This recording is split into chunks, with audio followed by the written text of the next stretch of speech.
Mais on va donc créer cette identité numérique-là qui va faire en sorte que chacun des citoyens va devoir évidemment démontrer son identité. Il faut comprendre qu'on y va par bloc, là. On y va par étapes. Café matinal. Hey, bonjour tout le monde. Là, je suis fier d'être québécois.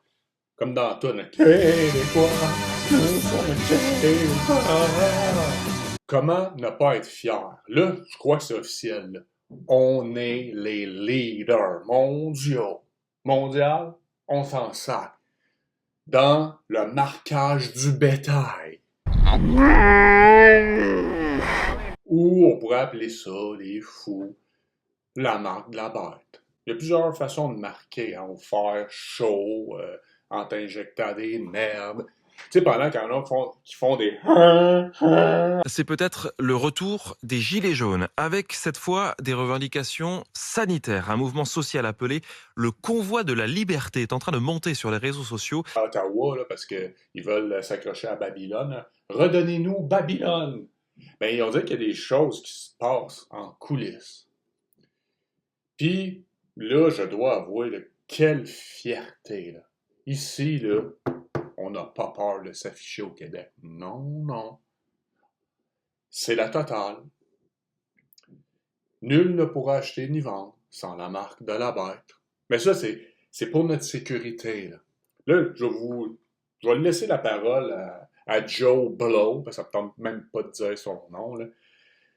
Puis essayer de comprendre c'est quoi le rapport avec une grippe là-dedans qui aurait aidé à instaurer ces mesures, là. Essayer de comprendre, là. Parce que moi, j'ai pas encore compris, parce que je suis un épée, là. Fait que,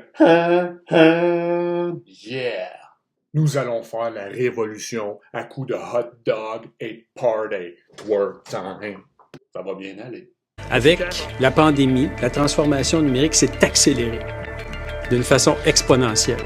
Avec l'accélération de la transformation numérique, alors pour toutes ces raisons, le premier ministre en est arrivé à la conclusion qu'un ministère de la cybersécurité et du numérique s'imposait dans la logique des opérations que nous avons mis ensemble et dans la continuité des actions que nous avons posées depuis 3 ans. Est-ce que dans un autre pays ou un autre État, vous avez comme un modèle par rapport à ça? Non, en fait, on est en Amérique du Nord, on sera les premiers très certainement. Dans le monde, on n'a pas une exploration exhaustive de l'ensemble des pays, mais on pense que si on n'est pas le premier, on est un des premiers États à le faire.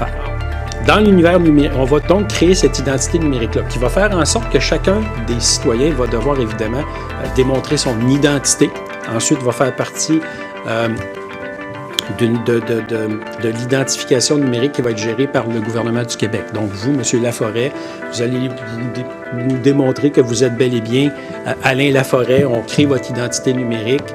Et après ça, c'est cette identité numérique-là dont vous allez vous servir à travers les différents systèmes. De là découlent tous les documents qui peuvent être émis par la direction de l'État civil. Certificat de naissance, certificat de mariage, les autres documents officiels du gouvernement, permis de conduire, carte d'assurance maladie, etc.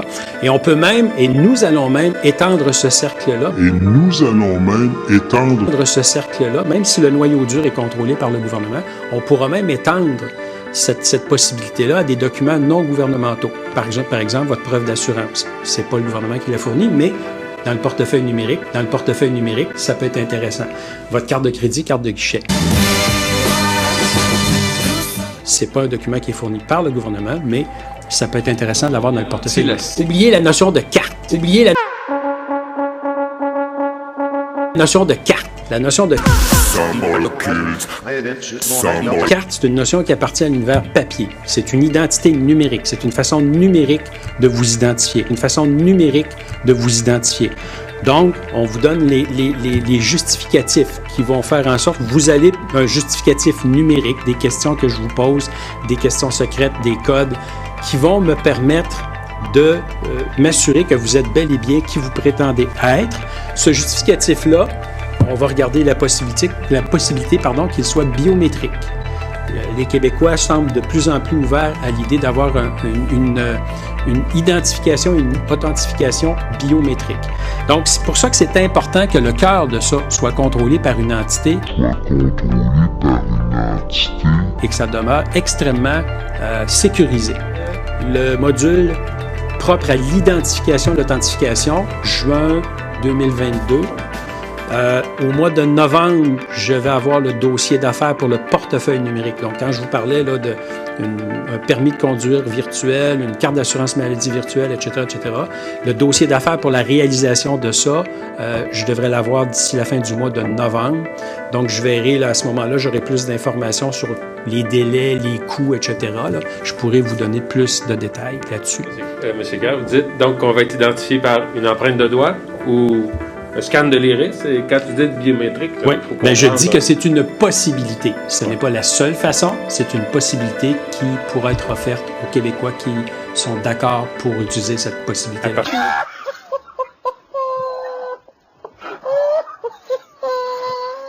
À partir de juin prochain. Non.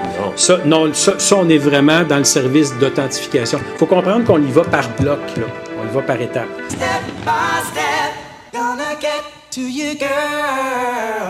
Donc, ce qu'on va livrer en juin, c'est le service d'identification et d'authentification. Ça, c'est vraiment le cœur du projet, où là, on va être capable de vous identifier. On va y aller avec les justificatifs plus courants pour cette première phase-là.